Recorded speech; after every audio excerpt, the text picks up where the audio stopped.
여러분 안녕하십니까? 김영삼입니다. 이렇게 공부를 하러 오신 분들이 저 뒤까지 꽉 찬 모습을 보니까 적어도 나라가 망하지는 않겠구나 이런 희망을 좀 가져봅니다. 오늘 제가 드리게 될 말씀은 말하자면 주제는 굉장히 고상하게 썼습니다만은 한마디로 말씀드리면 조선은 왜 망했느냐 이렇게 이해를 하시면 될 것 같습니다. 조선이 망한 이유는 예를 들자면 여러 가지가 있는데요.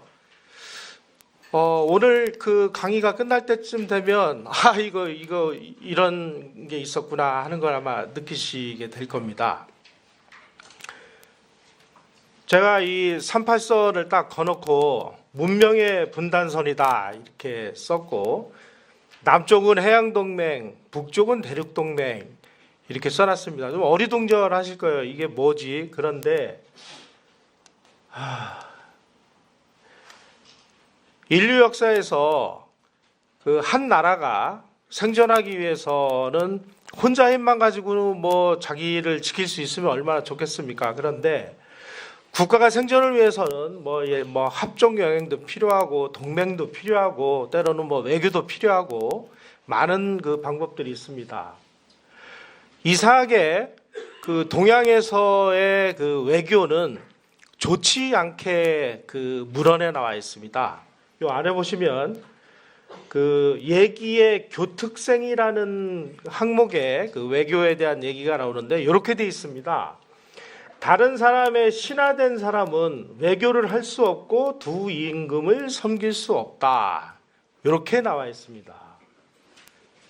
외교는 굉장히 좀 부정적이고 나쁜 의미로 이렇게 그 묘사가 되어 있습니다. 이런 것 때문에 그런지 우리는 지금 동맹이 뭔지 외교가 뭔지 이런 거에 대한 개념조차 좀 헷갈리는 상황이 됐습니다. 자, 우리가 쉬운 예로 지금 한미 동맹인데 수많은 대한민국의 지도자라는 사람들이 우리가 한미 동맹에 있음에도 불구하고 안보는 미국과 그리고 경제는 중국과 이런 식으로 얘기를 합니다. 동맹이 뭡니까? 우리 이춘 박사님이 이따가 강의를 하시겠지만 동맹은 나하고 한편이 돼서 적과 전쟁을 할 수 있는 관계를 동맹이라고 하는데요. 지금 한미 동맹이면 한국과 미국은 한편이 돼서 전쟁을 해야 되는데 그 전쟁을 해야 되는 미국의 상대 그 적이 중국인데 우리가 한미동맹이면서 안보는 미국하고 하고 중국과 경제는 중국과 하겠다 하는 얘기를 다른 사람도 아닌 이 땅의 지도자들이 하고 있습니다. 이게 동맹이 뭔지조차도 모르는 사람들이 지금 지도부를 구성하고 있다는 얘기가 되겠죠.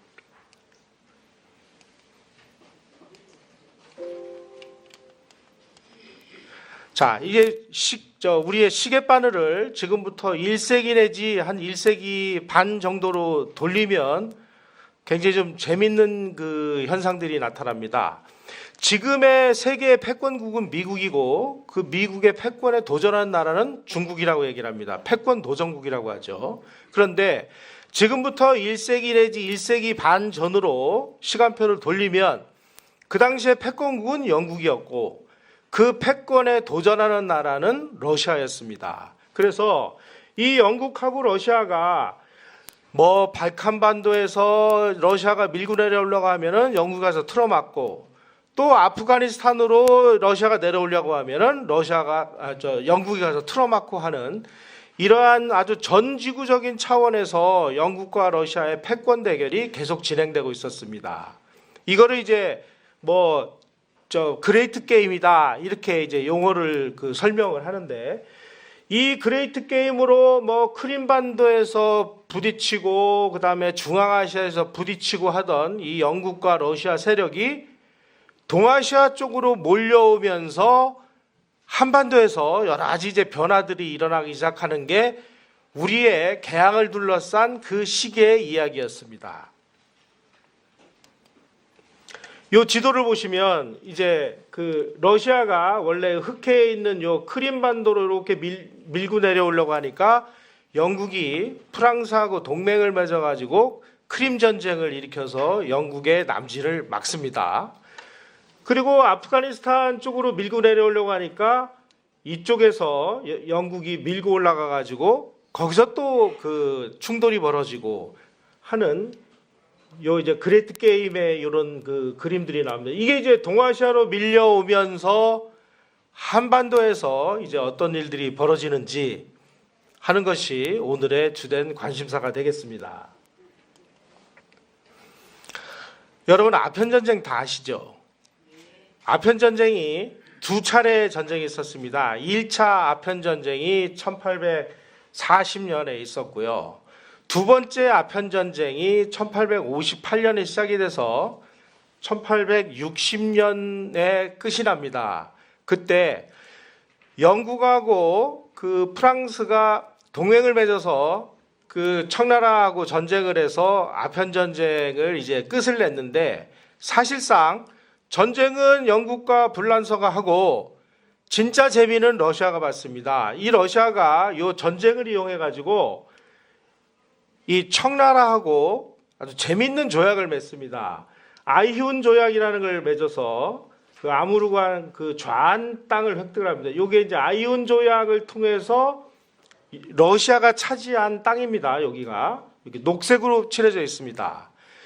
1860년에 제2차 아편전쟁을 통해서 러시아가 북경조약을 맺어가지고 그 황토색으로 되어 있는 부분을 획득을 했습니다.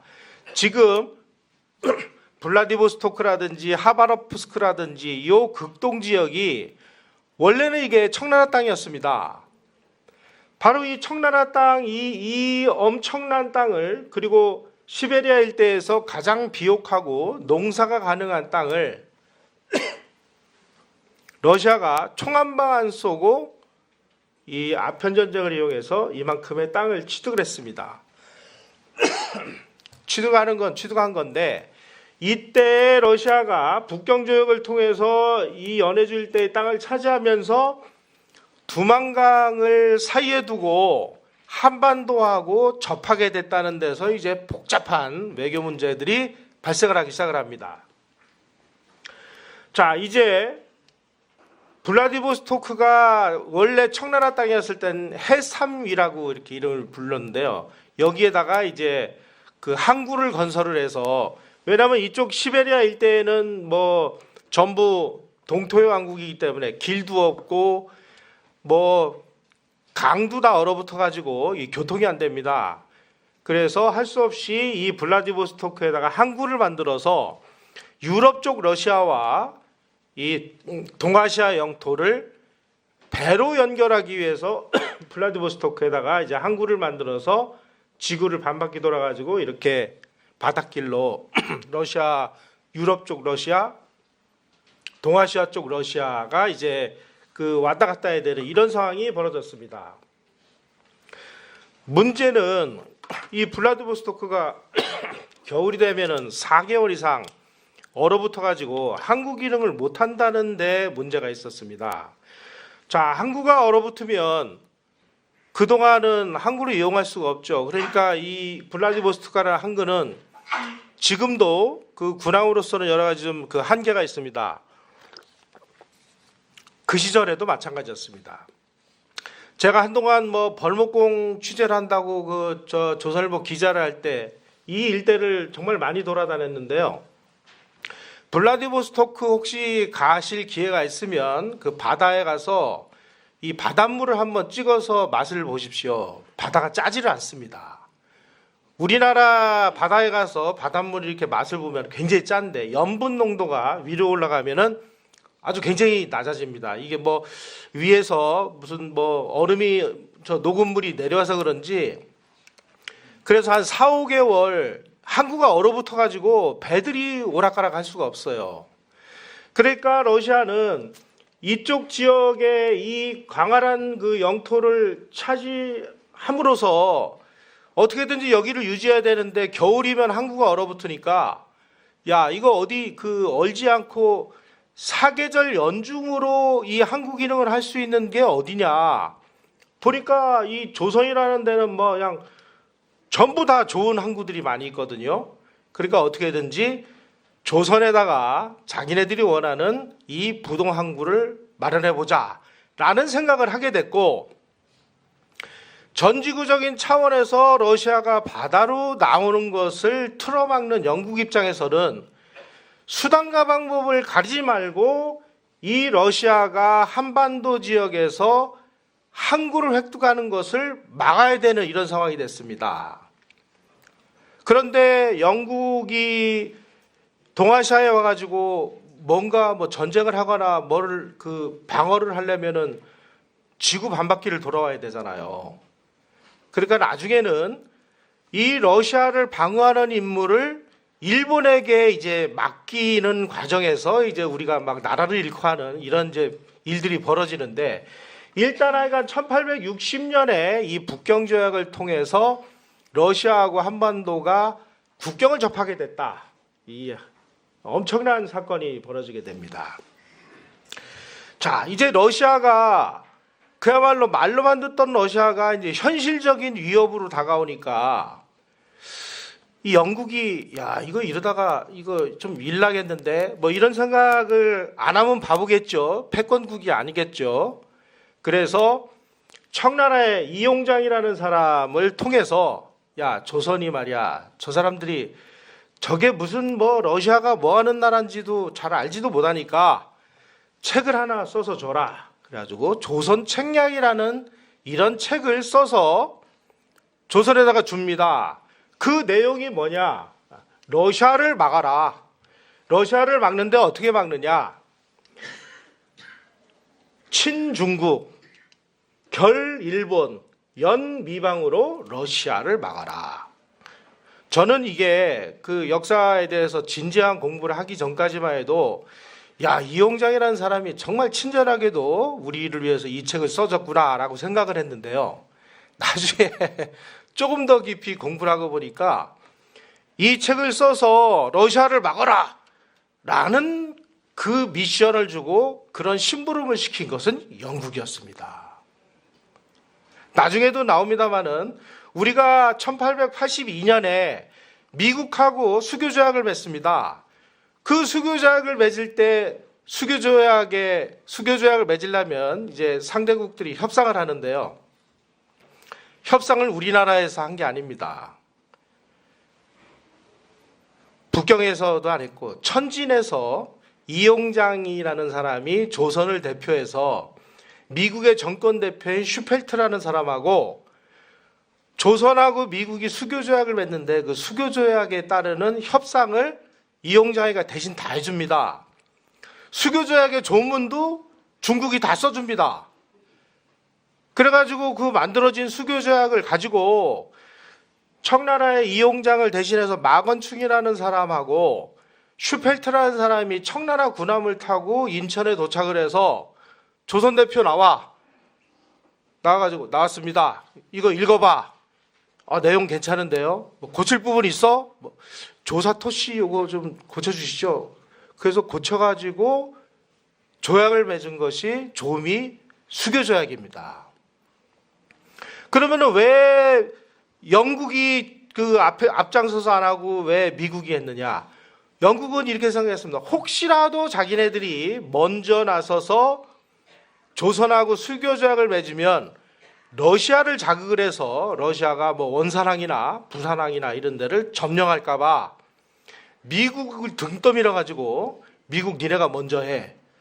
그래서 미국이 먼저 수교를 하고 수교를 한 다음에 일주일인가 2주일 후에 영국하고 수교를 맺습니다. 이런 식으로 개항에서부터 이 1860년 이 러시아하고 우리가 국경을 접하는 순간서부터 조선에서 일어난 모든 일의 일거수일투족은 외국과의 이 영향력에서 벗어나는 것이 한 가지도 없습니다. 그런데 우리는 지금 우리나라 국사학과에서는 이 모든 외국의 영향력은 다 빼버리고 일국사적인 관점에서 그냥 뭐 제잘난 맛으로 뭐 지구의 모든 일하고는 관련이 없이 한반도 문제만을 가지고 우리 역사를 공부를 하는 것이 국사학과입니다. 이런 식으로 이 국사를 보니까 전부 그냥 막 우리가 잘한 게 되고 뭐 우리만 잘난 척 하는 게 되고 뭐 이렇게 되는데요. 이 개학에서부터 모든 과정에 이 뭐 우리가 미국하고 수교를 맺거나 뭐 일본하고 뭐를 하거나 하는 거의 모든 과정에 이런 세계적인 국제적인 관계가 작동하고 있었다는 사실을 우리는 냉정하게 인정을 할 수밖에 없습니다.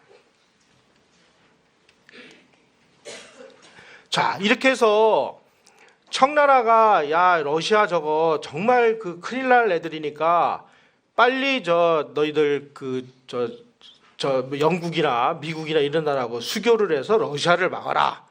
그래서 러시아에 대한 그 경각심을 계속 줬음에도 불구하고 그 당시에 이 조선의 지도부로 가는 이 고종과 민비라는 사람은 아주 이상한 짓을 합니다. 청나라에서 이 조선을 믿을 수가 없으니까 앞으로 외교 문제는 그 멜렌도르프라는 사람하고 상의를 해서 해라. 그래가지고 독일 사람 멜렌도르프를 아주 뽑아가지고 조선에 보내서 지금으로 치면은 외무부 차관을 시킵니다. 외교 협판을 맡았으니까요. 그래서 멜렌도르프라는 요 사람입니다. 겉으로 보기에는 아주 멀쩡한 이 사람이 나중에 알고 보니까 이게 독일 간첩이었습니다. 독일에서는 가만히 보니까 이게 러시아가 독일이 좀 자기네들도 이제 통일을 해서 커지려고 하는데 러시아가 자꾸만 이제 그 찍적거리니까 러시아의 관심을 동아시아 쪽으로 좀 돌리고 싶은데 그러기 위해서는 저 아무것도 모르는 저 조선하고 수교를 맺어서 좀 분란을 일으켜라. 그러니 멜렌도르프 너 고종하고 민비를 설득을 해서 러시아하고 손을 잡자고 해라. 이 지령을 내립니다. 그래가지고 이 멜렌도르프가 그냥 어떻게 가머니설로 뭐 했는지는 몰라도 고종이 러시아하고 덜컥 수교를 해요. 바로 얼마 전까지 이 조선 책략을 통해서 러시아가 겁나는 나라니까 러시아를 조심해야 돼. 너희들 말이야. 러시아를 막기 위해서 뭐 영국, 뭐 미국, 프랑스 이런 데하고 막 수교를 해야 돼. 이래가지고 열심히 수교를 해놨는데 어느 날 덜컥 멜렌도르프의 꾀임에 빠져가지고 조선이 러시아하고 수교를 합니다. 수교하는 그 수교 협상 내용 안에 러시아의 군함이 어느 때고 조선의 항구에 정박을 해서 물도 깃고 수리도 하고 자기 멋대로 기항을 할 수 있다라는 조항이 들어가 있었습니다. 다시 말씀드리면 영국이 전지구적인 차원으로 러시아가 바다로 나오는 것을 계속 틀어막고 있었는데 바로 이 고종과 민비가 이 멜렌도르프라는 이 독일 간첩의 꾀임에 빠져가지고 조선 한반도에서 이 러시아의 군함들이 조선의 어떤 항구라든지 다 들어가서 이용할 수 있는 이런 상황이 되니까 이 정말 난리가 난 거죠. 독일 정부가 멜렌도르프라는 사람한테 내린 지령이 뭐냐? 러시아라는 곰을 동아시아의 목장으로 유인하라. 이게 암호명이었다고 합니다. 자, 그림을 보시면 이 당시의 국제 정세를 좀 이해를 하실 수 있습니다. 그 시기에는 사진술이 아직 발달하지 않아 가지고요. 뭐 예를 들어서 전쟁이 났다. 그러면 기자하고 그림을 그리는 이 화공들이 같이 파견이 돼서 그때 그 상황을 전부 취재를 한 다음에 그거를 한 컷의 그림으로 그려서 그걸 보도를 합니다. 이걸 이제 만평이라고 얘기를 하는데 이 곰입니다. 이 러시아라는 곰을 그물을 쳐가지고 전부 이제 이 곰이 꼼짝을 못하고 이렇게 봉쇄를 하고 있었는데 이 봉쇄망의 한쪽 축에 고종과 민비가 구멍을 내버린 거예요. 자, 그러면 패권국 입장에서는 쟤네들이 이제 구멍 냈으니까 뭐 냈나 보다 이렇게 두고 보면 그거는 패권국이라고 할 수가 없죠. 독일 정부가 그리고 러시아가 이 멜렌도르프가 얼마나 고마웠는지, 조선하고 이제 수교를 함으로써 어떻게든지 이제 조선의 항구를 이용할 수 있는 권리를 취득했으니까 너무나 좋아가지고 러시아 정부가 조선과 수교에 혁혁한 공을 세운 멜렌도르프에게 훈장까지 수여를 합니다.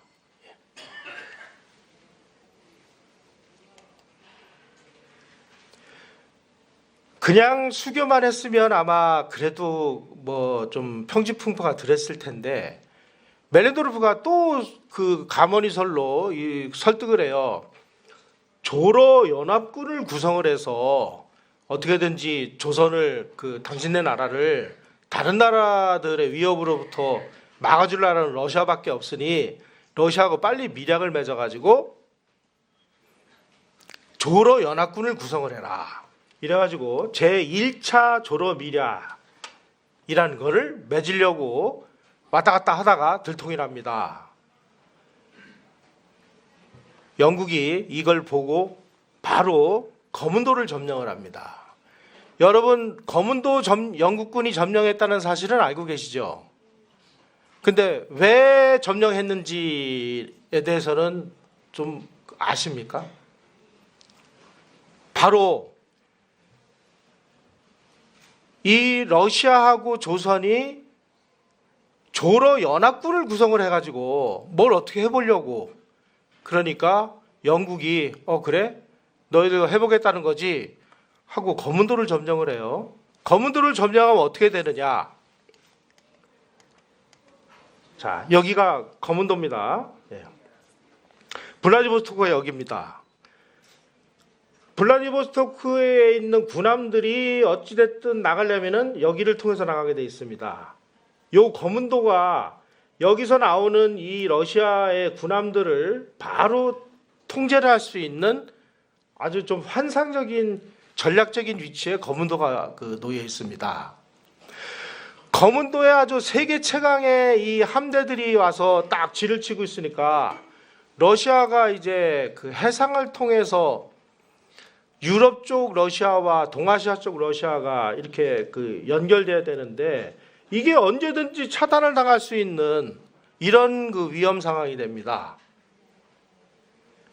영국이 거문도를 점령하니까 이제 러시아는 이거 바닷길은 여차하면 이제 영국이 와가지고 끊어버리는구나. 그럼 우리가 이 동아시아 지역에 있는 이 영토는 어떻게 유지를 하지? 이런 고민에 휩싸이게 된 겁니다. 그래서 시베리아 횡단철도라는 것을 구상을 하는 게 바로 이 영국이 거문도를 점령함으로 인해서 시베리아 철도라는 것을 이제 구상을 하게 됩니다. 자, 이 평지풍파가 일어난 와중에 그래서 1차 조로 밀약은 이제 다 들통이 나가지고 성사되지 못했습니다. 그랬으면 됐지. 또 가가지고 1886년 8월에 러시아하고 또 제2차 밀약을 맺다가 들통이 납니다. 이건 어떻게 들통나느냐? 그 당시에 아주 고종하고 민비가 제일 신뢰하던 대신이 민영익인데 이 민영익이가 고종이 아이고 이거 1차 밀약으로 그렇게 졸경을 치르고도 또 다시 러시아하고 밀약을 맺으려고 막 왔다 갔다 하면서 막 비밀 문서를 주고받고 그러니까 이 민영익이라는 사람이 원세기한테 쫓아가가지고 지금 저 고종이 러시아하고 또 밀약을 맺으려고 합니다 하고 고자질을 하는 바람에 들통이 났습니다. 난리가 났죠. 그래서 이번에는 아예 그냥 고종을 폐위를 시키기 위해서 폐위시키려고 막 만반의 준비를 다 합니다. 바로 이 제2차 조로 밀약 사건이 터졌을 때 이게 그 당시 조선에 와 있던 원세계라는 친구인데 이 원세계가 청나라 조정에다가 보낸 보고서가 이렇게 되어 있습니다. 청은 조공국을 다스리는데 너무 인정을 베풀었습니다. 조선은 우리가 다른 나라들 때문에 어쩔 수 없이 그러는 것으로 알고 점차 방자해져서 우리를 신경 쓰지도 않는 지경에 이르렀습니다. 러시아가 조선의 군대를 파견하지는 않을 것입니다.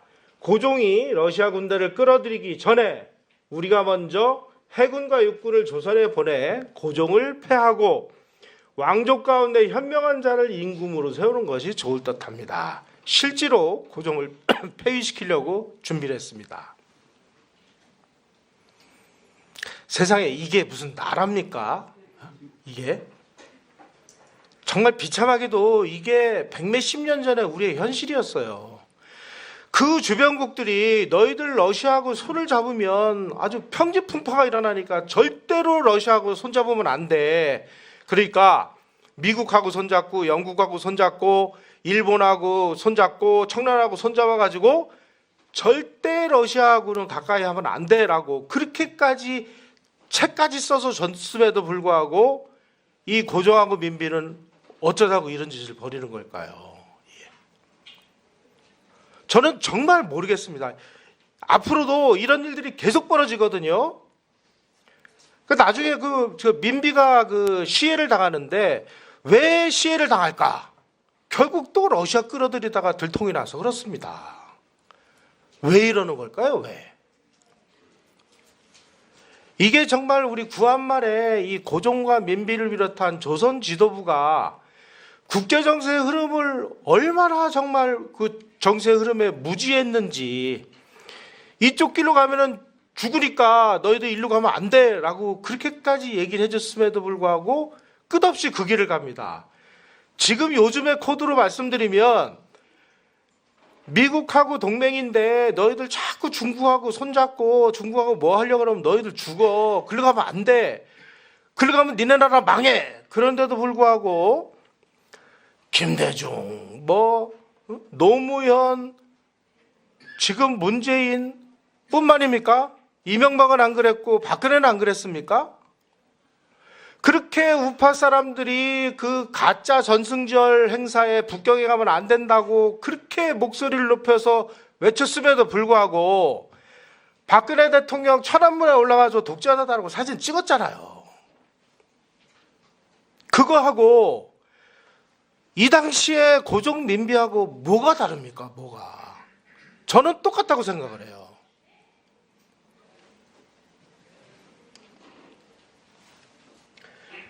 자, 이제 막 원세가 고종을 폐위하고 다른 사람을 막 왕위에 앉히려고 하니까 이제 이거 그 당시 청나라는 이렇게 생각을, 이게 그 외교 공문서에 그대로 나오는 얘기입니다. 이것들 말이야 틈만 보였다면 말썽을 일으키니까 이번 기회에 아예 그냥 그 조선을 청나라에 합병을 시켜버리자. 다시 말씀드리면 1910년에 일본이 조선을 합병하듯이 아예 이번에 청나라가 합병을 시켜버리자. 근데 가만히 보니까 합병을 시키면 다른 나라들이 가만히 안 했을 것 같으니까 실천에 못했을 뿐입니다. 자, 이제 막 평지풍파가 일어나고 막 이러니까 고종이 제2차 조로밀약을 해야 된다고 건의한 신하들을 전부 잡아가지고 감옥에 집어넣었다가 유배를 보냅니다. 그러니까 이 러시아 공사 베베르가 아니 고종 이거 일은 지가 다 저질러 놓고 청나라가 막 너 이거 왕에서 쫓아낼 거야 하고 압력을 막 하니까 죄 없는 신하들을 다 감옥에 가두고 유배 보내고 당신 말이야 그 국왕 맞아? 이거 이따위 일이 다 있어 하고 막 또 강력히 항의를 하니까 러시아의 항의에 못 이겨가지고 또 그 유배 보냈던 신하들을 다시 또 슬그머니 사면을 해줘요. 고종이라는 사람이 이런 사람이었습니다. 이런 사람을 지금 개명한 군주였고 무슨 조선을 자주국가로 만들려고 하다가 일본의 침략을 받아서 실패했다느니 뭐니 이런 식으로 지금 미화 찬양을 하고 있어요. 자, 아까 그 지도를 보시면 정말 이 거문도라는 이 장소가 얼마나 그 국제정치학적으로 중요한 위치인지를 아마 이해를 하실 수 있을 겁니다.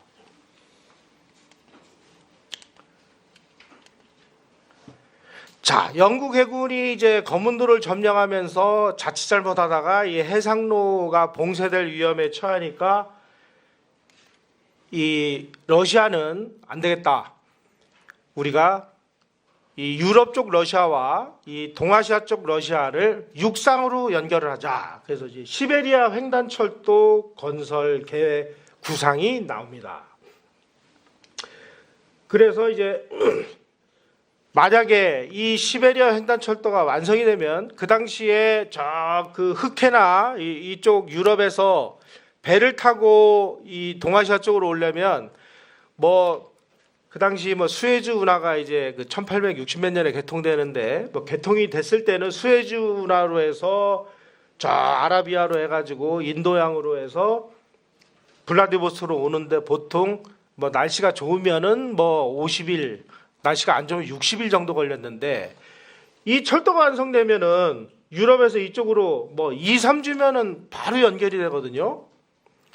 그러니까 이제 일본이 난리가 난 거예요. 일본이라는 나라는 항상 자기네들이 그 섬나라 국가이기 때문에 항상 그 외부의 침략이라든지 이런 거에 아주 민감하게 이제 그 반응을 했는데, 아니 이 사람들이 야 이거 저 시베리아 철도가 완성이 되면 저 우크라이나 쪽에 있던 이 러시아 군대가 이 시베리아 철도를 타고 2주 3주면은 동아시아로 와가지고 우리를 위협할 수 있게 되니까 쟤네들이 블라디보스토크까지 철도를 놓으면은 거기서 끝나겠냐.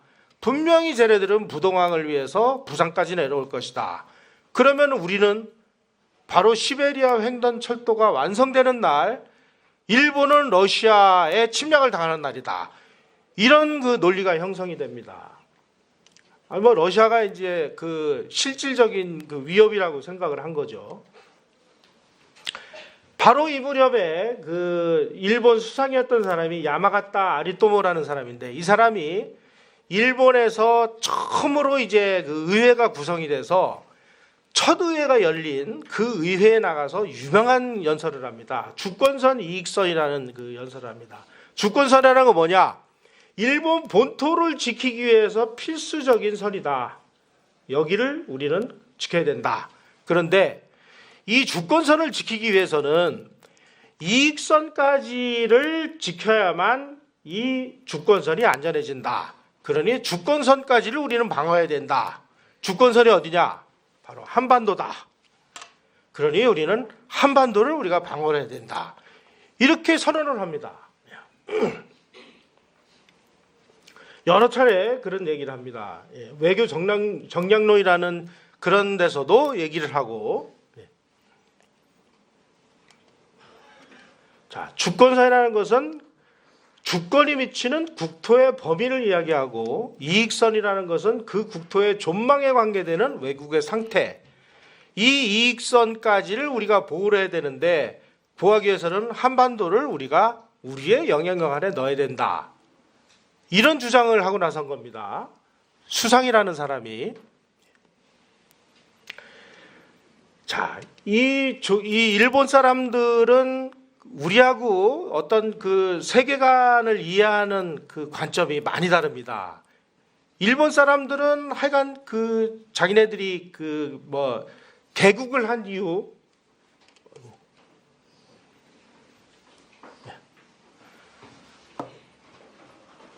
요즘 세상이 어수선하니까 뭐 기계도 이렇게 깜빡깜빡하는 것 같습니다. 예, 네, 됐습니다. 일본 사람들은 한반도가 자기네 입장에서 볼 때 한반도가 자기네의 우호적이거나 자기네들하고 가까운 세력이 그 집권을 하거나 존재를 하면 아주 편안해지죠. 그리고 경우에 따라서는 대륙으로 향하는 그런 교량 역할을 할 수 있다고 봅니다. 그런데 그 반대의 상태, 그러니까 일본에 적대적이거나 일본을 싫어하는 사람들이 한반도를 차지하게 될 경우에 자기네 복부나 심장을 겨눈 창이나 비수가 된다고 생각을 합니다. 그래서 수단과 방법을 가리지 않고 일본이 한반도를 아예 그냥 차지를 해서 그런 위험의 근원을 없애버리거나, 그럴 만한 힘이 부족할 때는 적어도 한반도를 분단시켜서 어느 한쪽이라도 적대 세력이 차지하는 것을 막도록 하는 것이 일본의 아주 국가 전략이 되고 있습니다. 그래서 이 그 마크 알 피티라는 사람, 이 사람이 식민지라는 책에서 이런 주장을 합니다. 이 서구 열강들이 식민지를 그 획득한 나라들을 분석을 해본 결과 서양 열강들은 어떻게든지 이익을 위해서 식민지를 그 획득을 합니다. 그런데 일본은 식민지를 취득하는 곳을 분석을 해보니까 국익은 그 다음이고 자기네들의 안보 차원에서 중요한 지역은 다 식민지를 만드는 아주 좀 다른 특징이 발견됐다 하는 것을 이 마크 알 피트라는 사람이 이 식민지라는 책에서 주장을 했습니다. 우리가 개항 1876년에 개항을 하고 일본도 명치 유신 이후에 개국을 한 이후에 일본의 한반도 전략은 이 틀에서 벗어나질 않았습니다. 그때 조선이란 나라는 자기네들 능력으로 자기네들 스스로를 방어하거나 자기네들 스스로 독립을 유지할 수 없는 나라라고 이 나라들은 평가를 하고 있습니다. 구한 말에 조선에 와서 근무를 했던 많은 서양 외교관들이 많은 그 보고서를 씁니다. 보고서를 쓸 때 우리가 볼 때 이 조선이란 나라는 자기 스스로의 힘으로 독립을 유지하기 어려운 나라다. 거의 대부분이 다 동일하게 그런 얘기를 합니다. 다시 말씀드리면 사대주의라는 것을 통해서 우리가 중국을 상국이라고 그랬죠. 상국이 우리를 지켜줬기 때문에 우리는 뭐 군사력이 없어도 우리는 안전했던 거죠. 그러면은 그 상국이라는 나라가 조선을 보호해 줄 수 있는 그런 힘을 상실하거나 그럴 생각이 없어졌을 때 그러면 조선은 뭘로 지키느냐? 지킬 힘이 없습니다. 육군사관학교 교수들이 1905년에 우리 그 대한제국의 군사력이 어느 정도였을까를 연구한 그 논문을 보니까요. 8,800명 정도더라고요. 군사력이. 그 8,800명 안에는 왕실수비대, 군악대, 의장대, 지방군까지를 다 합친 군대 수입니다.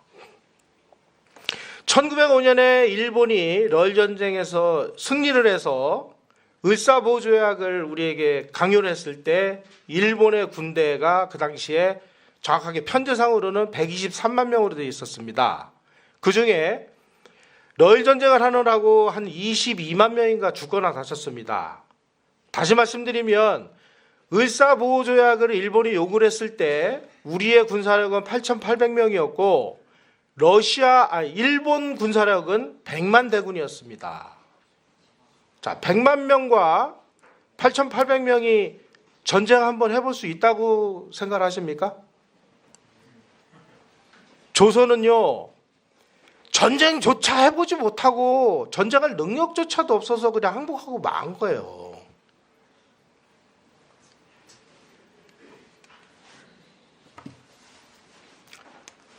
러시아가 이제 영국의 방해를 받지 않고 동아시아 지역으로 진출하기 위해서 시베리아 횡단철도를 구상을 하고 이제 그 착공식을 하기 위해서 이 사람이 니콜라이 2세라는 나중에 이 러시아 황제가 됩니다. 이때는 이제 황태자 신분이었습니다. 블라디보스톡에서 열리는 이 시베리아 횡단철도의 그 기공식에 참석하기 전에 일본에 가서 1891년 5월에 오스시라는 곳을 방문하던 중에 일본 사무라이의 공격을 받아가지고 이마에 칼을 맞아가지고 부상을 당합니다. 그래가지고 뭐 일본이 난리가 났죠. 야 이러다가 이 러시아가 우리 쳐들어오는 거 아니냐. 그래가지고 막 일본의 천황이 막 위문을 올 정도로 아주 심각한 사건이었습니다. 이 니콜라이 황태자가 머리에 붕대를 메고 야 너희들 일본 너희들 말이야 시베리아 철도 완성되면 보자 막 이런 생각이었을 거예요. 붕대 메고 블라디보스토크로 가서 이 시베리아 횡단철도 기공식을 시작을 합니다. 자, 시베리아 철도가 완성되는 날이 이제 일본이 러시아에게 침략되는 날이라고 이렇게 믿고 있는 일본이니까 어떻게든지 이 시베리아가 철도가 완성되기 전에 뭐 전쟁을 하든지 뭐를 하든지 뭐 무슨 수를 이제 내야 되겠다 이런 그 결심을 하게 된 거죠. 이 와중에 조선에서 동학 그 농민운동이라는 것이 벌어집니다. 일본은 어떻게든지 이제 뭐 무슨 수를 써서라도 그 러시아하고 전쟁을 해야 되겠고, 러시아하고 전쟁을 하기 전에 청나라도 손을 봐줘야 되는데 이거 어떻게 손을 봐주지? 뭐 구실이 있어야 될 거 아니야라고 고민을 하던 차에 동학 농민운동이 발생을 했는데, 이 농민들의 반란조차도 이 조선의 이 그 군대가 진압을 못하고 농민군에게 막 연전연패를 당합니다. 이 연전연패를 당하니까 그 농민군을 지휘하던 사람이 홍계훈이라는 사람인데, 예, 아까 이충구 박사님 점심 식사할 때 그 민비를 그 이모군란 때 구해줬던 그 사람인데, 이 사람이 이거 빨리 청나라에게 원병을 그 요청해서 이 농민군들을 빨리 막아야 됩니다. 막 여러 차례 보고서를 올립니다. 그 당시에 일본하고 청나라는 천진조약을 맺고 있어서 청나라 군대 혹은 일본 군대가 어느 한 나라 군대가 조선에 파병을 하면 상대방 나라도 군대를 보낼 수 있도록 그렇게 협정을 맺고 있었습니다. 이런 협정을 뭐 알고 있는지 모르는지 덜컥 청나라에다가 원병을 요청을 해요. 그래서 우리 동학 군대를 우리 군대로 막을 수 없으니 그 청나라에서 원병을 보내셔가지고 그 당시에는 동학 비도라고 했습니다. 이 동학 비도들을 빨리 좀 그 무찔러 주십시오. 청나라 군대를 보냅니다. 2,500명을. 일본이 야 이게 웬 떡이냐 그래가지고 8,000명의 대군을 보냅니다. 한 나라에 청나라 군대와 일본 군대가 들어와 있으니 이거 뭐 전쟁이 안 일어나면 이상한 거 아니겠습니까? 그 결국 청일 전쟁이 벌어집니다. 자, 그러면 동학은 뭐를 한 겁니까?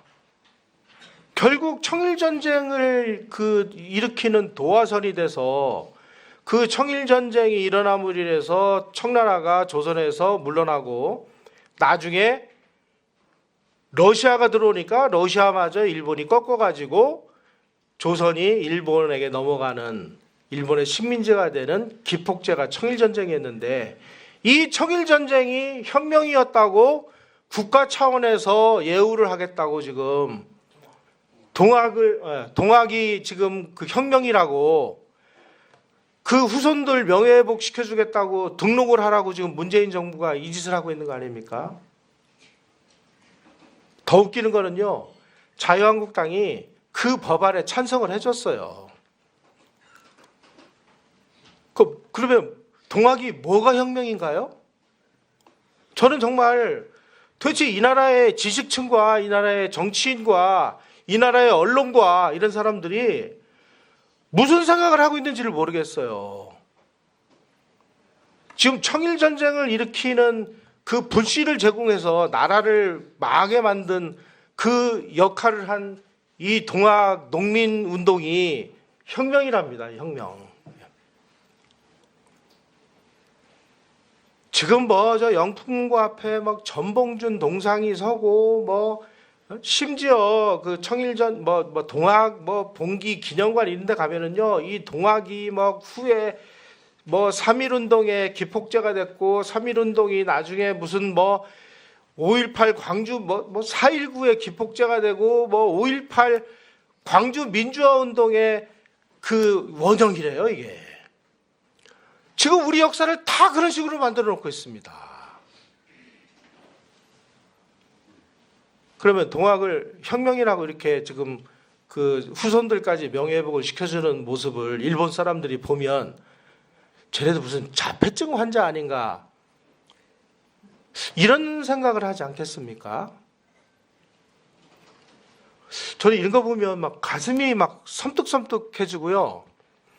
막 그 전봉준이의 막 그 핏발선 그 모습을 한 그 동상을 문재인 정부가 출범하자마자 대통령, 박정희 대통령 동상은 상암동 저 구석에 있는 박정희 기념관에 세우겠다고 하는 거, 그거조차 막는 애들이 전봉준 동상을 세우겠다고 이런 걸 보면은 도대체 이 사람들이 좀 뭘 하려고 하는지 가슴이 좀 섬뜩합니다. 자, 이제 이 조선에 청나라 군대 2,500명이 들어오고 또 일본군이 막 인천을 통해 가지고 8,000명의 대군을 보내니까 청나라도 야 이러다가 이거 큰일 나겠다 싶어가지고 평양으로 또 막 군대를 막 보냅니다. 이렇게 되니까 이제 고종이 야 이거 이러다가 전쟁 나면 나는 어떻게 되는 거지? 그래가지고 미국 그 공사를 불러가지고요. 그 당시 미국 공사님이 실 공사인데 이 실 공사한테 우리 전쟁 나면 나하고 우리 고관들을 좀 피난을 해서 우리가 그 미국 공사관에 좀 가서 우리를 보여주면 안 되겠느냐 이렇게 요청을 해요. 우리가 아관파천은 아시죠? 예. 고종이 러시아 공사관으로 좀 창피한 얘기면 도망가가지고 거기서 1년 동안 이제 그 정사를 했는데 그 이전에 1894년에 미국 공사관으로 도망가려고 미국 공사한테 제발 우리 좀 받아줘 이렇게 얘기를 하니까 미국 공사가 뭐라고 거절하느냐. 절대적으로 긴급한 경우가 아니면 국영의 거주지를 바꾸는 것은 옳지 않은 일이다. 이러면서 거절을 해요. 이게 앞으로 2년 후에 벌어질 아관파철의 전주곡이었습니다. 이 양반은 나라가 망하든 나라가 전쟁이 나든 말든 뭐 자기하고 자기 가족의 안위만 그 지켜지면 된다고 보는 사람이었던 것 같아요. 요때 미관파천에 실패를 하고 1896년에는 아관파천에 성공을 했죠. 1904년에 러일 전쟁이 벌어지기 전에는 이번에는 또 영국 공사관, 그 당시에 영국 그 총영사관이었습니다. 영국 총영사를 불러가지고 우리를 좀 그 영국 총영사관에 보여주면 안 되겠느냐. 이번에 또 영관파천을 요청을 해요. 그건 나중에 말씀을 드릴게요. 한 나라의 국왕이 말입니다. 위기가 처해 있을 때 국민들은 어떻게 하고 이 나라 그 국권은 어떻게 하고 남의 나라 공사관에 가가지고 자기의 일신의 그 안위만 그 지키려고 하면은 이 나라 망해도 좋다는 얘기인가요? 이런 일을 3번을 겪어요. 3번을.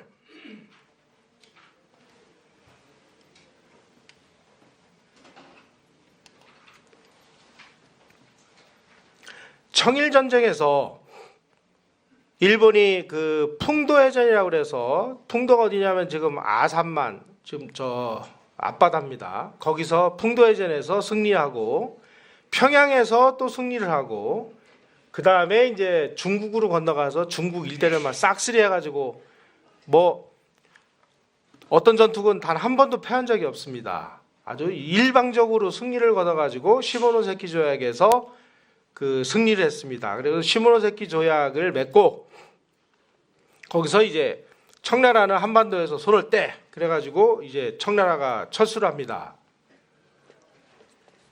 일본이 대만을 식민지로 얻고요. 그 다음에 여기 표시되어 있는 빨간 표시되어 있는 요동반도 여기도 그 할양을 받습니다. 그리고 그 당시 은화로 2억냥을 배상금으로 받습니다. 2억냥이 그때 어느 정도의 돈이었느냐 하면은 일본 본국 정부 예산의 4년치 예산을 한꺼번에 일본으로부터 그 배상금으로 받았습니다. 엄청난 돈을 받은 겁니다. 본국 정부의 4년치 예산을 전쟁을 통해서 얻은 겁니다. 일본은 뭐 땡 잡은 거죠. 그런데 러시아가 가만히 보니까 러시아가 보니까 이 요동반도는 이거 우리가 먹으려고 잔뜩 그 침을 발라놓은 건데 아니 이놈들이 우리하고 상의도 없이 지네가 이걸 빼서 이거 안 되겠다. 프랑스 끌어들이고 독일 끌어들여가지고 일본을 협박을 합니다. 요동반도 말이야. 이거 왜 니네가 이걸 먹어? 이거 반납해. 반납 안 하면 3개국이 너희 나라를 침략을 할 거야. 일본이 그 당시에 무슨 힘이 있어서 3개국하고 전쟁을 합니까? 할 수 없이 일주일 만에 이 요동반도를 다시 반환합니다. 삼국 간섭이라고 이름 들어보셨죠? 바로 삼국 간섭에 의해서 자기네들이 알토란같이 그야말로 막 피를 흘려서 전쟁을 통해서 이겨가지고 뺏은 이 요동반도를 러시아의 그 협박 한마디에 찍소리 못하고 반납을 해요. 그러니까 막 군인들이 말이야, 우리가 피 흘려가지고 얻은 이 땅을 외교를 잘못해가지고 이렇게 뺏기게 되는 이 무능한 놈들이라고 그래가지고 막 100명의 이 장교와 하사관들이 막 배를 가르고 할복 자살을 합니다. 그때 이 사람들은 오직 힘만이 정의로울 수 있으며 국가 생존과 구원은 군사력을 통해서만 이루어질 수 있다라는 아주 뼈아픈 교훈을 얻게 됩니다. 제가 자료를 찾다 보니까요, 그 당시에 일본에서 이게 유행가인데요, 외교의 노래라는 게 유행을 했답니다. 하도 재밌어서 제가 소개를 해드리려고 적어왔습니다. 서쪽에는 영국이 있고 북쪽에는 러시아가 있다네. 동포여 조심하라. 겉으로 그들은 조약을 맺는다네. 그러나 그들의 가슴 속에 무엇이 있는지 우리는 알 수 없다네. 국제법이 있는 것은 사실이라네. 그러나 때가 오면 기억하라. 강자가 약자를 먹어치운다는 사실을. 이게 청일전쟁을 통해서 얻은 일본 사람들의 교훈이었고요. 이게 일반인들이 부르던 유행가 가사였다는 사실입니다. 비슷한 시기에 우리나라에서는 유행했던 노래가 있었습니다. 전봉준 노래, 새야 새야 파랑새야 녹두밭에 앉지 마라. 녹두꽃이 떨어지면 청포장수 울고 간다. 라는 노래 가사와 일본 사람들이 불렀다는 이 외교의 노래 가사하고를 비교를 해보십시오. 이 사람들이 가지고 있는 세계관의 차이, 국제감각의 차이, 무엇을 느끼시겠습니까? 그게 우리의 실력이었는데.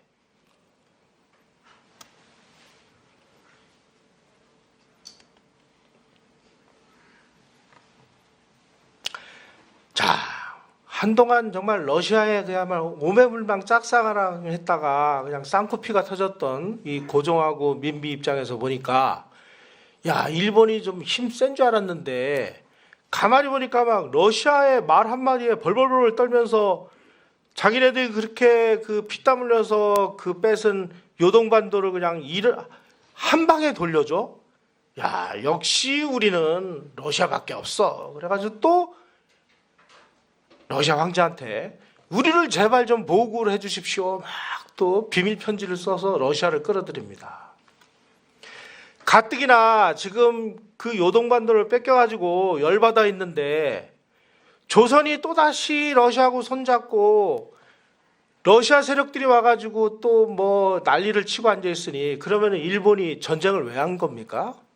러시아 입장에서는 도저히 이거는 뭐 자기네들이 용납을 할 수 없는, 일본 입장에서는 이런 상황이 된 거죠. 하지만 그 당시에 일본의 국력으로 보면 러시아하고 전쟁을 할 수 있는 상황도 아니었고, 자, 이 상황에서 일본이 조선을 향해서 한 일이 무엇이었습니까? 민비 죽인 겁니다. 우리가 민비를 막 일본이 뭐 무슨 미우라 공사를 보내가지고 뭐 일본 낭인들이 뭐 어쩌고 저쩌고 막 다 아시죠? 그럼 왜 죽였는데? 그럼 잘 몰라요. 일본이 왜 민비를 시해했나요? 러시아를 또 끌어들였으니까. 그렇게 러시아하고 손잡으면 안 된다고 그렇게까지 경고를 내리고, 청일전쟁을 일으켜서 청나라의 손을 끊어버리고 이렇게 씀에도 불구하고 또다시 약점해 보이니까 러시아를 또 끌어들이니까, 아, 이거는 그냥 놔둬서는 안 되겠다라고 아마 일본은 판단한 것 같습니다. 민비를 시해한 이 사건은 국제적으로도 보면 일본이 명백한 범죄를 저지른 겁니다. 이건 뭐 씻을 수 없는 범죄를 저지른 거고, 이 사건 때문에 일본이 아주 국제적으로 굉장한 곤란에 처하고 또 우리 국민들의 심성에 그야말로 씻을 수 없는 반일 감정을 불러일으키는 정말 못된 짓을 한 것이 분명합니다. 하지만 민비가 왜 시해 당했는지도 우리는 냉정하게 진짜 원인을 알아야 앞으로 우리가 국제 정세를 보는데 하나의 기준점을 가질 수 있어서 제가 드리는 말씀입니다. 이렇게 되니까 러시아가 보니까 이거 뭐 니네 우리한테 지금 뭐 하자는 거지? 그래 좋아 우리도 생각이 있어. 그래서 고종을 러시아 대사관으로 피신시키죠. 정말 창피한 얘기입니다만은 1896년 2월 11일 날 고종이 궁녀 복장을 하고 일개 국왕이 궁녀 옷을 갈아입고 궁녀가 타는 가마를 타고 도망을 갔습니다. 지금 문재인 정부가 고종으로 피신한 길을 이런 식으로 해가지고 복원을 한대요. 뭐가 그렇게 이 길이 길이고 길어야 될 일이 있어서 그렇게 이거를 그렇게 자랑스럽게 만듭니까? 아관파천은요, 일본이 민비 시해를 하니까 러시아도 당장 시베리아 횡단철도가 완성되기 전까지는 자기네들도 전쟁을 하기에는 굉장히 부담스러우니까 자기네들도 일본이 장군하니까 우리는 멍군 하고 부른 것이 고종을 러시아 공사관으로 빼돌리는 거였습니다. 한나라 국왕이 러시아 공사관으로 들어가서 거기서 집무를 했다. 그러면 그 다음에 일어나는 일에 대해서는 혼이 다 아시겠죠. 어마어마한 이권이 러시아로 넘어갔습니다.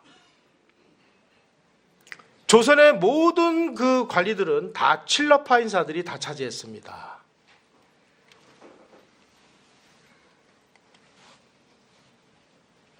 아관파천 기간 중인 1896년 5월 말에 고종이 아까 얘기한 일본에서 머리 공격을 당한 니콜라이가 황제로 이제 올랐습니다. 아버지가 죽어가지고요. 대관식에 민영환을 파견을 해가지고 뭐라고 요청을 하느냐? 러시아를 끌어들여서 일본을 물러치기 위해서 러시아 황제 니콜라이 2세에게 조선을 러시아 보호령으로 삼을 것을 요구를 했고 러시아 황제가 그것을 오케이를 했습니다. 보국으로 삼는다는 게 무슨 뜻인지 1905년에 일본이 통감부를 설치하고 통감을 보내서 조선을 보국으로 만든 것이 보국입니다. 그런 보국을 자기 스스로 요청을 한 거예요. 고종이라는 사람을 이해를 하시겠습니까? 또, 이제 우리가 자꾸 일본 애들이 와가지고 우리 왕비도 죽이고 그러니까 러시아가 군대를 파견해서 우리 군대를 좀 양성해 주십시오. 이렇게 요청을 하니까 군사고문단을 파견합니다. 그래서 1896년 7월 29일 날 러시아의 군사교관단 12명이 와서 조선 궁성호위대를 훈련을 시킵니다. 그래서 이 군대가 그 다음에 환궁한 고종이 지켜보는 앞에서 러시아식으로 사열을 했다. 이렇게 기록에 나옵니다. 조선 군대가 완전히 러시아판으로 바뀐 겁니다.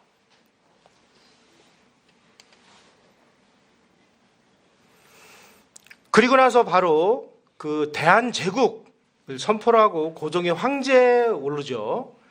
이 좌파학자들은 이것이 대한제국이야말로 조선이 자주 국가임을 전 세계에 선포했고 전 세계가 이것을 인정했다라고 사기를 치는데요.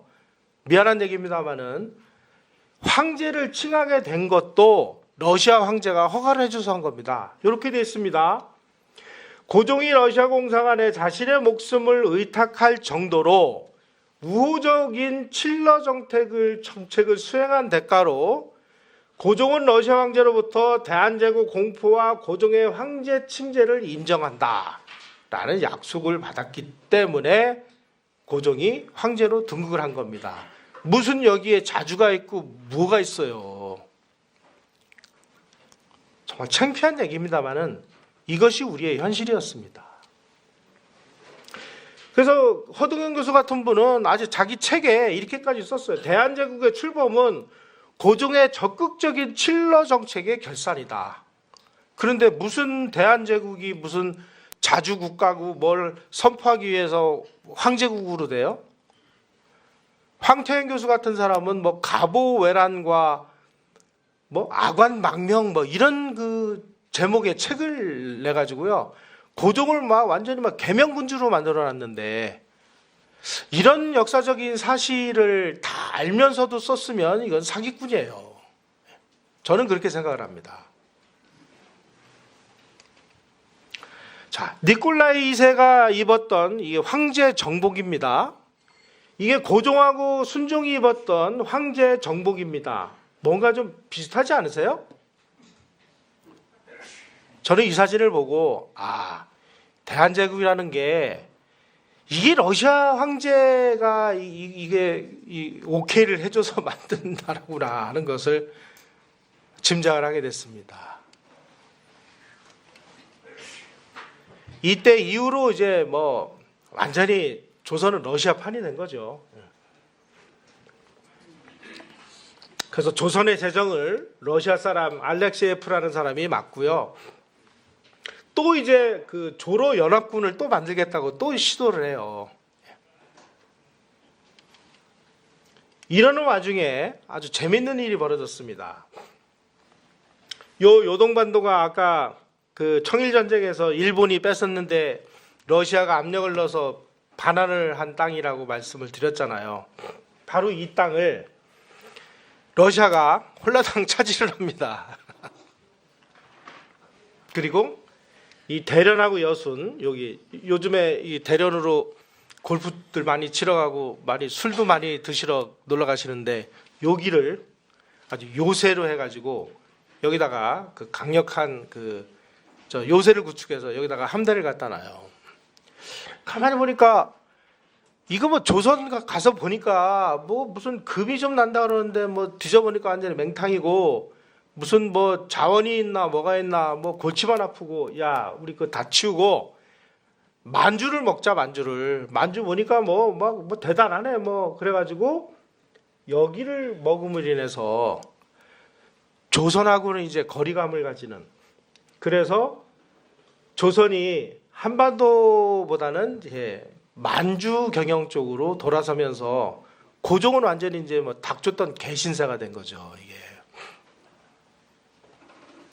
자, 이렇게 되니까 이제 이 러시아가 야 이거 뭐 한반도 좀 그렇다. 자, 이 무렵에 러시아가 1900년 7월에 일본한테 야 그 조선하고 말이야 이게 자꾸 말썽만 일어나고 그러니까 우리 적당한 선을 정해가지고 쪼개자. 그래가지고 39도선이 그 당시에 그 제안이 됐습니다. 39도선이면은 평양 원산선입니다. 그 39도선을 중심으로 해서 위쪽은 우리가 먹을 테니까 아래쪽은 일본 니네가 가져.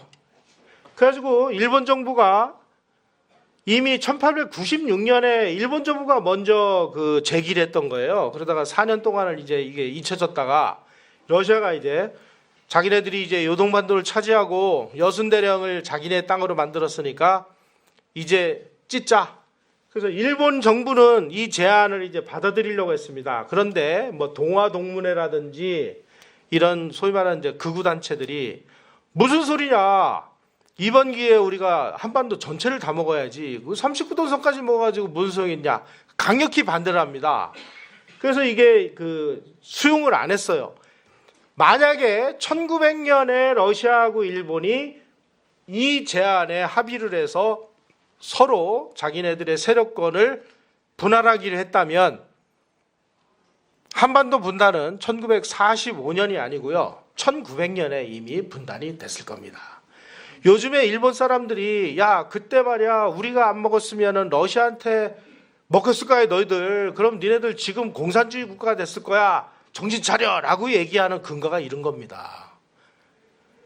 일본 사람들이 그런 얘기하면 그냥 뭐 저것들 뭐 망언이네 뭐 이렇게 생각하지 마시고요. 쟤네들이 왜 저런 얘기를 할까 하는 걸 우리가 냉정히 지켜봐야 됩니다. 실제로 이런 얘기들이 오고 가니까 이 고종이 하여간 자기 생전에는 아마 좀 도 같은 사람이었던 것 같아요. 재빨리 평양에다가 서경이라는 걸 건설해요. 혹시라도 39도선으로 분단이 되면 39도선 그 위쪽에서도 우리의 영향력을 행사하려면 이런 거라도 있어야 되지 않느냐. 그때 조선이 대한제국이 돈이 어디 있어요.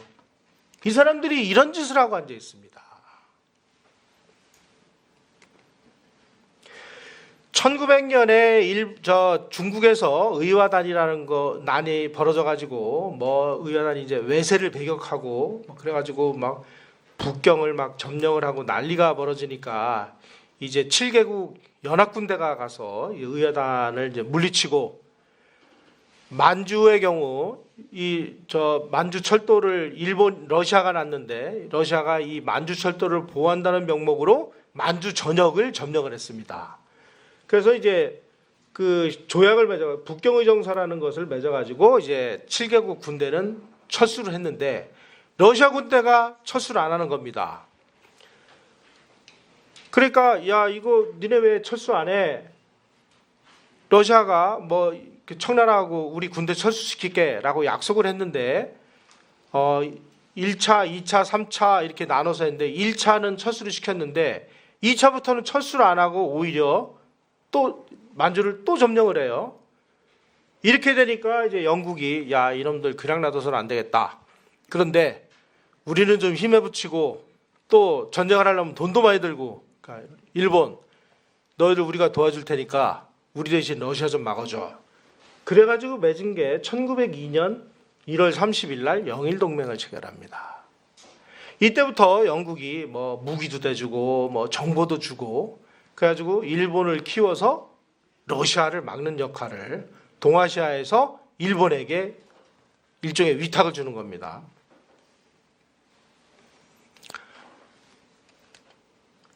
요 그 사진을 한번 보십시오. 이게 영국이고요. 이게 러시아라는 곰이고 영국이 이 일본을 등 떠밀어 가지고 나 대신 네가 좀 싸워 하고 밀어붙이는 요게 그 당시 상황을 가장 정확하게 표현한 이제 국제 정세를 좀 이해를 하시겠습니까?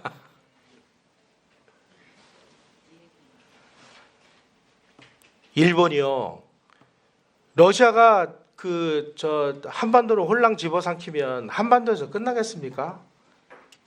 바다만 건너면 일본인데. 그러니까 어떻게든지 이 일본은 이 한반도라는 이 나라를 이 러시아가 장악하도록 놔둬서는 자기네들의 안전이 유지가 안 된다고 생각한 나라였기 때문에 이렇게 되면 뭐 전쟁은 필연적인 거 아니겠습니까? 그 다음 수순은 뭐 말 안 하나 결국은 전쟁으로 가는 건 뭐 정해져 있었던 수순이고요.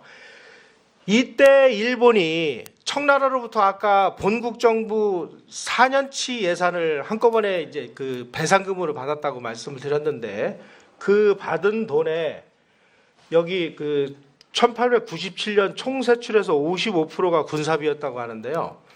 청나라로부터 받은 그 배상금의 85%를 러일 전쟁을 위해서 무기 사고 군함 사는 데 썼습니다. 그 당시 그 일본이 아주 1급 전함을 만들 수 있는 기술이 없었습니다. 그래서 1급 전함을 만들 수 있는 영국 조선소에다가 그 군함 만드는 주문을 내요.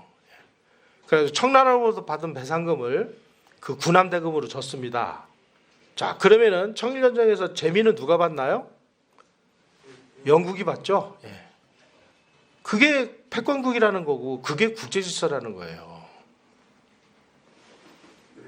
시마료 따르는 작가가 그 언덕 위의 구름이라는 그 아주 유명한 소설을 썼는데 이게 청일전쟁에서 러일전쟁에 이르는 요 과정을 쓴 그 책인데 여기에 이런 표현이 있습니다. 일본은 러시아하고의 전쟁을 위해서 먹지도 마시지도 않고 함대를 건설을 했다.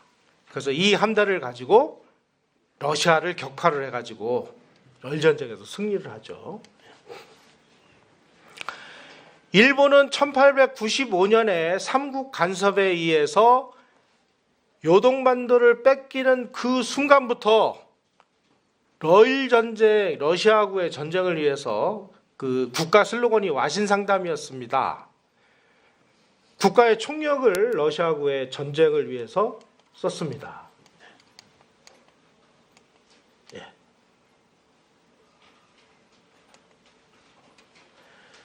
자, 아까 말씀드린 대로 이렇게 해서 이제 그 러일 전쟁이 벌어질 그 분위기가 막 무르기니까 이 고종이 또 야, 전쟁이 일어나면 우리 가족은 어떡하냐 그래가지고 영국 총영사를 불러가지고 영국 공사관으로 이번에는 이제 영관 파천을 하려고 공작을 했습니다. 영국이 아주 단호히 거절해가지고 영관 파천에 실패를 합니다. 이런 얘기는 그 처음 들어보셨죠? 이 다 우리 역사책에 그대로 다 나와 있는 내용들입니다. 단지 우리가 가르치지를 않았을 뿐입니다.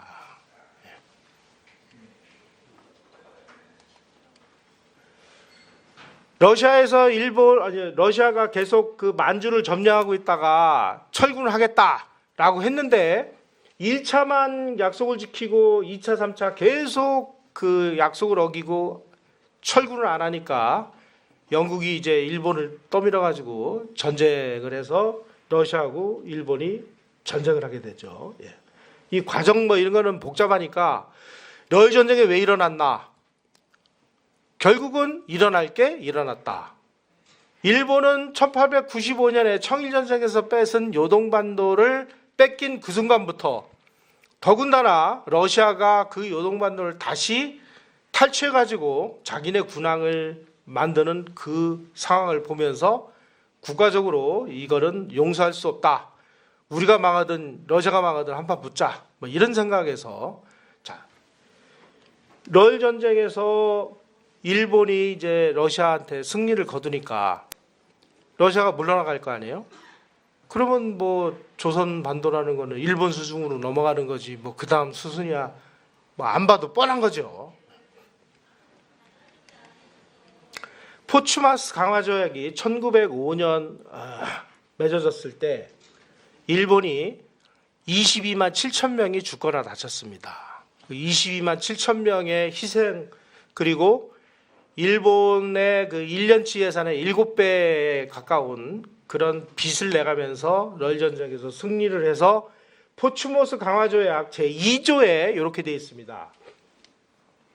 러시아 제국 정부는 일본이 한국에서 정치, 군사, 경제적으로 우월한 이익을 가지고 있음을 인정하며 일본 제국 정부가 한국에서 필요하다고 생각되는 지도, 보호, 감리 조치를 취하는 것을 방해하거나 간섭하지 않는다. 요거 하나를 얻기 위해서 전쟁을 한 겁니다. 자, 이렇게 됐을 때 우리는 어떤 모습이었을까요? 윤치호 일기에 윤치호라는 사람 참 재밌는 사람입니다. 이 사람은 평생을 일기를 썼는데 전부 영어로 썼습니다. 그래서 그 국사편찬위원회하고 연세대학교에서 그거를 이제 번역을 한 국역본도 있는데 여기 이렇게 이런 대목이 나와요. 러일 전쟁으로 제물포바다에서 포탄이 날아다닐 때 고종은 점쟁이들의 말을 듣고 궁궐 기둥 밑에 큰 솥을 묻었다. 제발 왕궁에 포탄 떨어지지 말라고.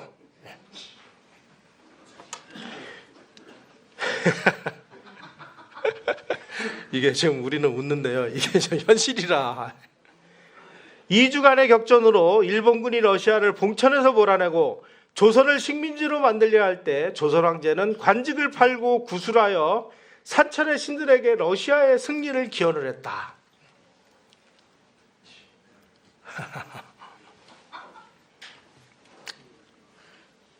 이게 우리의 모습이었습니다. 그래서 러시아가 손 털고 나가니까 뭐 그 다음에 이제 보국이 된 거고요. 그리고 원래는 일본이 그 1905년에 을사보호조약을 체결한 이후에 을사보호조약으로 이제 그 외교권을 가지고 갔습니다.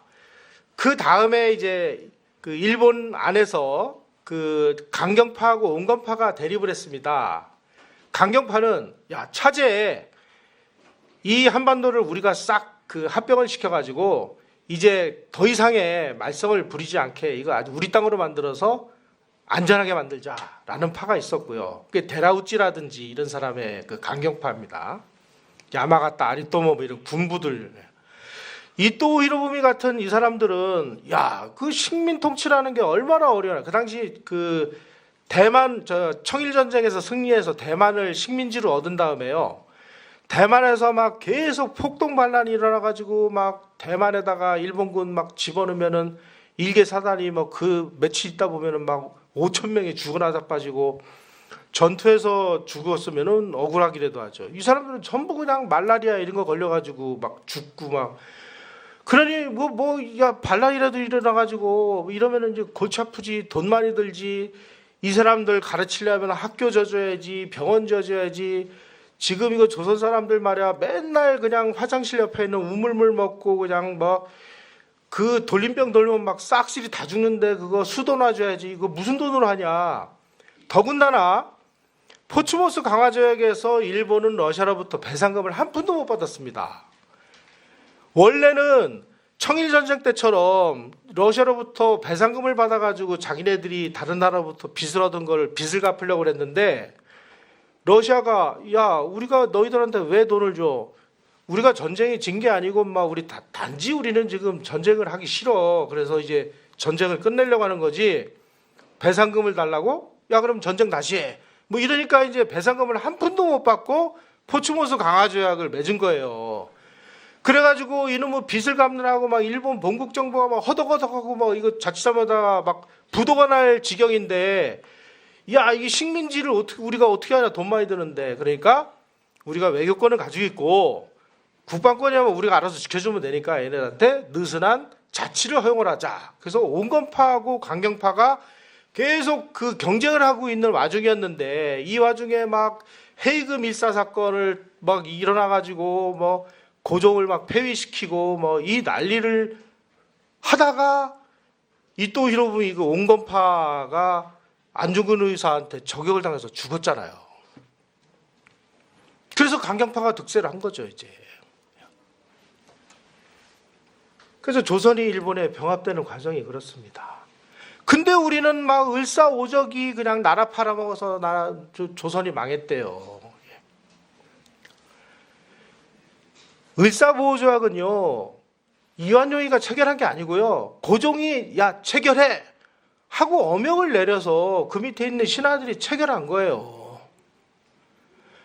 대한매일 신보라는 게 그런 거를 잘 모르고 막 을사오적이 나라를 팔아먹어서 나라가 망했다라고 보도를 하니까 그 보도가 마치 사실인 것처럼 오늘날까지 전해져서 이완용과 을사오적이라는 이 악당들을 만들어 놓고 나라가 왜 망했는지에 대해서 반성조차 안 하고 저놈들이 나라 팔아먹었으니까 이놈들한테 모든 감정투사를 다 하고 우리는 면죄부를 하나씩 받고 희생나가면서 즐겁게 살아가는 겁니다 지금. 이완용이가 나라 팔아먹어서 나라 망할 정도면 뭐 벌써 망했어야죠. 이게 1차 세계대전과 2차 세계대전이 일어나기까지의 일본의 판도입니다. 일본이라는 나라가 우리가 뭐 정말 우습게 하는 나라인데 조선 다 먹었죠. 만주 다 먹었죠. 중국의 한 절반 정도를 먹었죠. 인도 차이나만도 다 먹었죠. 인도네시아, 뭐 보르네오, 수마트라 다 먹었죠. 그리고 독일이 이 저 패전 1차 대전에서 패전하면서 독일이 그 가지고 있던 남태평양의 섬들 전부 일본이 차지했습니다. 그거를 남양군도라고 그러죠. 다 차지했어요. 이렇게 어마어마한 일본이 우리가 그 2차 세계대전이 거의 끝나갈 무렵에 일본군이 720만 대군이었습니다. 우리 광복군이 몇 명이었나요? 가장 많았을 때가 620명이었습니다. 이거 웃을 일이 아니고요. 이게 현실이에요. 620명의 광복군이 소총과 기관총으로 무장을 하고 720만 대군이 항공모함과 전차와 뭐 전함으로 무장한 이 일본군을 싸워서 우리가 무장투쟁을 해서 우리가 이길 수 있고 우리가 이 독립을 쟁취할 수 있었다고 보시나요? 그런데도 막 무슨 무장투쟁 안 한 놈은 전부 이상한 놈으로 지금 몰아붙이고 이런 저 같은 얘기하면은 넌 적폐야 막 이러고 이러니까 아무도 얘기를 안 합니다. 이게 그 무사시라는 그 전함인데요. 6만 7천 톤짜리 전함입니다. 이 항공모함 일본이 이런 나라였습니다. 이렇게 한동안 잘 나가던 일본이 패망한 이유가 뭔가요? 처음에 영국이라는 세계 패권국의 그 동맹을 맺고 잘 나가던 일본이 조금 이제 힘이 생기고 좀 이제 어깨 좀 힘도 들어가고 그러니까 이거 니네가 뭔데 우리한테 자꾸 참견이야.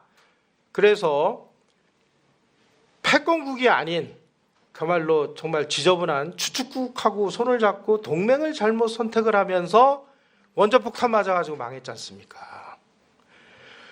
동맹을 잘 선택해서 국가가 미친 듯이 발전하던 일본이 동맹 잘못 선택해가지고 쫄딱 망한 거예요. 우리 역사에서 세계사의 주류 세력하고 손을 잡아야 된다라고 끊임없이 주장을 한 사람은 이승만이었습니다. 이승만이라는 사람은 하여간 배제학당에 들어가서 영어를 배우고 선교사들하고 교류를 하면서 그때부터 공부를 했고, 그리고 감옥에서 독립정신이라는 책을 쓰면서부터 우리는 미국하고 손을 잡아야 된다, 미국하고 동맹을 맺어야 된다, 그리고 또 미국으로 가서 공부를 하고 국제정치학 박사를 받고 그러면서 미국의 그 근본적인 정신을 깨달았고 미국의 힘을 알았고 세계사의 주류 세력하고 손을 잡아가지고 우리가 대한민국이 동맹을 맺어야 된다라고 주장을 한 사람, 그리고 한미 상호방위조약을 통해서 실질적으로 세계를 움직이는 패권국하고 우리가 동맹을 맺어서 대한민국이 정말 다른 나라들의 침략을 안 받는 이런 시스템을 만들어낸 것은 미안한 얘기입니다만 이승만이 처음입니다. 고종과 민비가 그냥 그 손잡지 말라고 그렇게 경고하는 패권에 도전하는 세력, 세계사의 비주류 세력하고 계속 손을 잡다가 쫄딱 망했잖아요. 이승만이라는 사람이 만들어낸 이 한미 상호 방위 조약이라는 것은 그래서 문명의 분단선이고 그리고 이 해양 문명과의 접선이었고, 바로 이 처음 보여드린 이 선이 이제는 아마 이해가 가실 겁니다. 이승만이라는 사람이 나타나기 이전까지는 도대체 우리가 무슨 어디에 줄을 서야 되는지, 세계사가 어떻게 돌아가는지 아무것도 모르고 그냥 되는 대로 손잡고 러시아 끌어들이고 이러다가 그냥 민비도 암살당하고 이런 일들이 비일비재했는데, 이승만이라는 사람이 나타나가지고 그냥 처음부터 끝까지 애월하지 우리는 미국하고 동맹을 맺어야 되고, 그래서 미국하고의 동맹을 한미 상호방위조약으로 만들어낸 이후에 1954년 이후에 지금까지 한반도에서는 단 한 번도 전쟁이 일어나지 않았습니다. 전쟁 억지력이라는 측면에서 정말 엄청난 일이 벌어진 겁니다. 고종과 민비의 그 비주류 세력하고 손을 잡으려고 했던 그 노력과 이승만 대통령이 세계사의 주류 세력하고 손을 잡은 이 국면을 우리는 정말 냉정하게 보고요. 그럼에도 불구하고 지금 많은 정신 나간 이 정치인과 이 정권 담당자들이 끝없이 중국하고 손을 잡으려고 하는, 고종과 민비 같은 일을 벌이려고 하는, 그래서 나라를 정말 절망의 구렁텅이로 빠뜨리려고 하는 이런 그 생각은 얼마나 위험한 생각인지를 이 자리에서 한번 깨달아 보시기를 바랍니다. 자, 김일성이가 만드는 이 그 시스템, 폐쇄 고립 대륙지향, 이승만 개방 통상 해양지향, 김일성의 공산주의 사회주의 전체주의, 이승만의 자유민주주의 시장중심 자본주의, 김일성의 종교탄압 사이비 주체교, 이승만의 종교자유 기독교 지향, 김일성의 소련 중국 공산당 소속 삼중국적, 이승만 한국 국적 끝까지 유지, 김일성 허구의 항일투쟁, 이승만 국제사회를 움직이는 외교 독립운동. 딱 비교를 해보시면요, 딱 이게 38선과 휴전선을 사이에 두고 완전한 문명의 그 단절선이 발견되고 있습니다. 오늘날 김일성이 만드는 북한은 뭐 항일과 반미 빼면은 쓰러지는 나라고요. 대한민국, 이승만이 만든 대한민국은 그야말로 개방과 통상으로 문명 개화하고 부국강병을 하고 국민의 삶의 질을 향상을 해서 오늘 이렇게 전 국민이 살을 빼기 위해서 다이어트에 몇 조 원씩을 쓰는 나라가 됐습니다.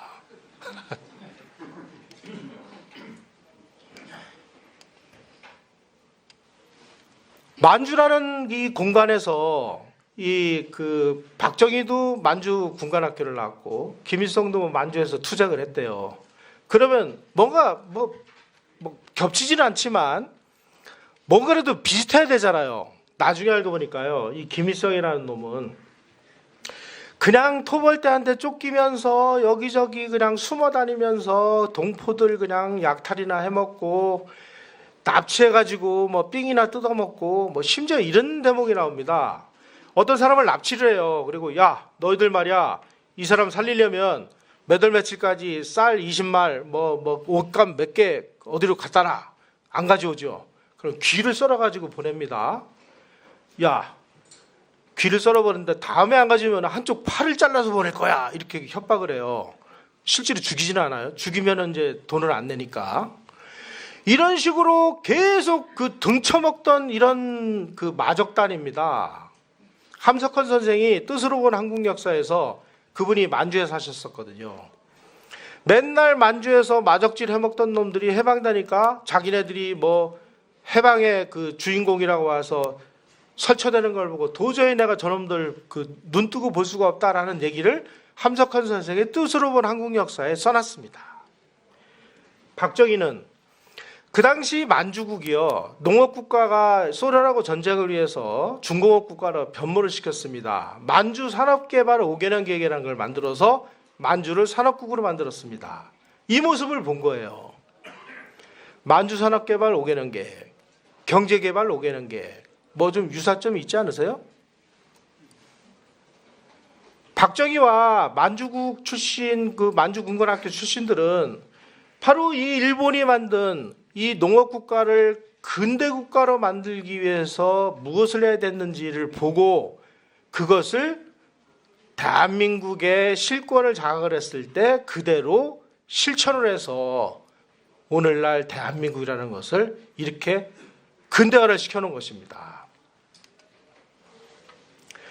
그러니까 김일성의 만주는 정말 뭐 항일 유격대식으로 어쩌고 저쩌고 해가지고 와다롭기는 북한을 유격대 국가다 이렇게 얘기를 해요. 그리고 항일 반미 빼면 쓰러지는 나라. 그런데 지금도 그런 나라들을 좋다고 섬겨야 된다고 그 사람을 위대한 수령이라고 외치던 사람들이 지금 청와대에 가가지고 이 나라를 어떻게 좀 해보려고 하는데요. 대한민국 간단한 나라 아닙니다, 여러분. 희망을 가지시고요. 단지 뭐 지금 뭐 여러 가지 뭐 이런 내용은 이따가 이충구 박사님이 뭐 하실 것 같아서 제가 이제 우리 앞에 두 갈래 길이 있는데 하나는 개방과 교류, 자유, 민주, 사유재산보호, 천부인권, 산업화, 민주화 같은 해양동맹으로의 길이 있고요. 또 하나는 뭐 세습왕조, 폐쇄, 세국, 공동체 우선, 전체주의 이 실패한 국가들이 겪는 이런 길이 남아 있습니다.